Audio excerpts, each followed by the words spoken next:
Syederalun santri berinisial INF berusia 13 tahun dibakar oleh seniornya MHM berusia 16 tahun. Peristiwa tersebut terjadi pada Sabtu 31 Desember 2022 malam. Pihak Pondok Pesantren Albert Sangarejo, Kecamatan Pandan, Kabupaten Pasuruan, Jawa Timur menjelaskan duduk perkara kejadian tersebut. Guru Pondok Pesantren Albert, Abdul Aziz, mengatakan bahwa kabar yang beredar terkait dugaan pelaku membakar korban dengan sengaja tidak sepenuhnya benar.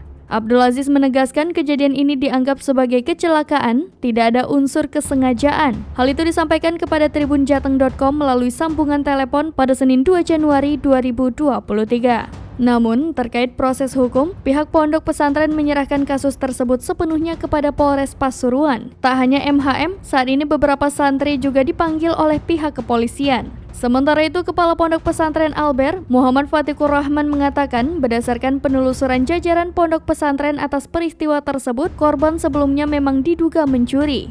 Menurut Fatikur Rahman, saat itu setelah salat maghrib, salah satu pengurus Pondok Pesantren patroli santri memastikan semua santri mengikuti pengajian. Di salah satu kamar, korban kepergok sedang membuka lemari salah satu temannya.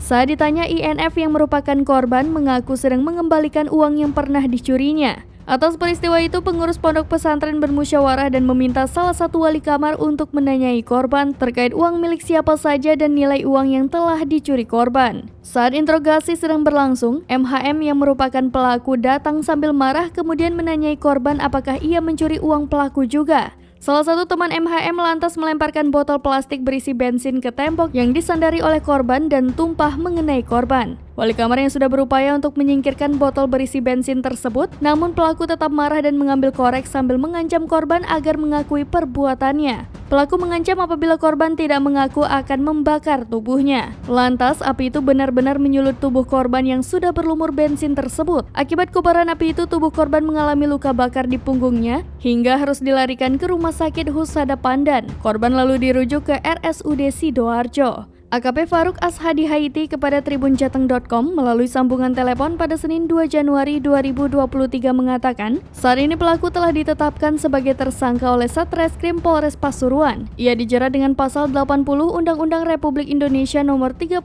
Tahun 2014 atas perubahan Undang-Undang Republik Indonesia Nomor 23 Tahun 2022 tentang perlindungan terhadap anak, Jungto Undang-Undang Republik Indonesia Nomor 11 Tahun 2012 tentang sistem peradilan pidana anak.